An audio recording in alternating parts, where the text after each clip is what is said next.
आता एक सविस्तर बातमी बघूयात। गेल्या अनेक दिवसांपासून कल्याणच्या जागेवरून महायुतीमध्ये धुसफूस चालू असल्याच्या बातम्या येत होत्या।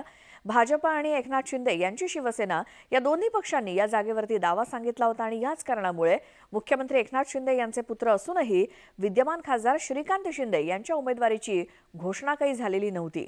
दरम्यान या जागेवरती उपमुख्यमंत्री देवेंद्र फडणवीस यांनी मोठी घोषणा केली, ज्यानंतर आता कल्याणमधील लढतीचं चित्र स्पष्ट झालंय। अखेर कल्याणचा उमेदवार ठरला।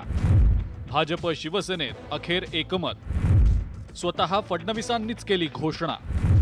फडणवीसांच्या घोषणेनं लढत स्पष्ट।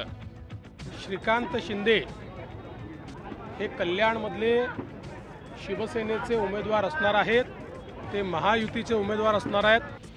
भाजपचे नेते असलेल्या देवेंद्र फडणवीसांनी चक्क शिंदेंच्या शिवसेनेच्या उमेदवाराची घोषणा केली आणि कल्याणचा तिढा अखेर सोडवला। गेल्या काही दिवसांपासून कल्याणमधील महायुतीचा उमेदवार कोण असणार ही चर्चा सुरू होती। भाजप आणि शिवसेनेमध्ये वाद सुरू होता। शिवसेना कल्याण लोकसभेवरून आपला दावा सोडायला तयार होत नव्हती। स्थानिक भाजप कार्यकर्त्यांनी विद्यमान खासदार श्रीकांत शिंदेंच्या विरोधात आक्रमक भूमिका घेतल्यानं कल्याण लोकसभेचा निर्णय जाहीर झालेला नव्हता। अखेर स्वतः देवेंद्र फडणवीसांनीच कल्याणमधला सस्पेन्स संपवलाय। भारतीय जनता पक्षाकडनं विरोध नाही। श्रीकांत शिंदे हे कल्याणमधले शिवसेनेचे उमेदवार असणार आहेत, ते महायुतीचे उमेदवार असणार आहेत। भारतीय जनता पार्टी त्यांच्या पाठीशी खंबीरपणे उभी राहणार आहे, पूर्ण ताकदीने आणि मागच्या वेळेसपेक्षा जास्त मतांनी डॉक्टर श्रीकांत शिंदेंना कल्याणमधनं आम्ही सगळे म्हणजे भारतीय जनता पार्टी, शिवसेना, राष्ट्रवादी, रिपाई, रासपा आमची जी एक बृहद युती आहे, ही युती त्या ठिकाणून त्यांना निवडून आणेल हा मी विश्वास व्यक्त करतो।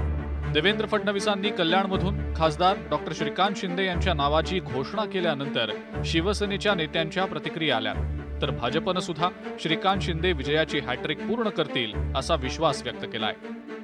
काही अंशी नाराजी भारतीय जनता पक्षाच्या कार्यकर्त्यांच्या मध्ये असणं होती त्याच्यामध्ये, परंतु माननीय फडणवीस साहेबांनी ती नाराजी देखील दूर केलेली आहे आणि आता महायुतीचा निर्णय उमेदवारीचा झाल्यानंतर सर्वच घटक पक्षांनी महायुतीमध्ये सहभागी असणाऱ्या सगळ्याच पक्षांनी ती आपली जबाबदारी आहे असं समजून ती जागा जास्त मताधिक्याने निवडून आणण्यासाठी काम करायचे, हे सूत्रच हे महायुतीमध्ये ठरलेलं आहे। एनडीएचे उमेदवार डॉक्टर श्रीकांत शिंदे आहेत।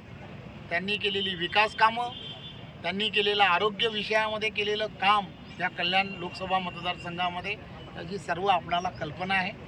त्यामुळे खरं तर तो उमेदवार पहिलाच डिक्लेअर झाले होते। श्रीकांत शिंदे विक्रमी मताने हॅट्रिक ही कल्याण लोकसभामधून जिंकून येतील यात काही शंका नाही। देवेंद्र फडणवीसांच्या या घोषणेमुळे आता कल्याणमध्ये ठाकरेंच्या शिवसेनेच्या वैशाली दरेकर विरुद्ध शिवसेनेचे विद्यमान खासदार डॉक्टर श्रीकांत शिंदे असा थेट सामना होणार आहे। पण यात विजय आपलाच होईल असा विश्वास व्यक्त करत श्रीकांत शिंदे यांनी पुन्हा एकदा ठाकरेंना डिवचलंय।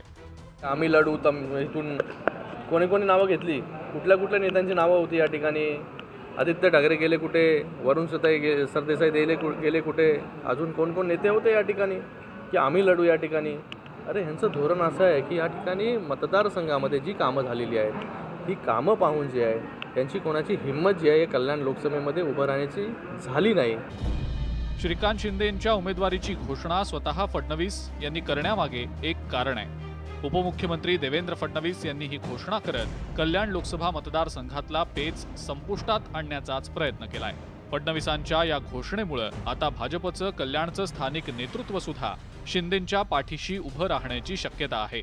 पण श्रीकांत शिंदेंच्या उमेदवारीमुळे महायुतीत कल्याणचा तिढा सुटलेला असला तरी ठाण्याचं काय होणार हा प्रश्न मात्र अनुत्तरितच आहे। Bureau report, news 18 Lokmat.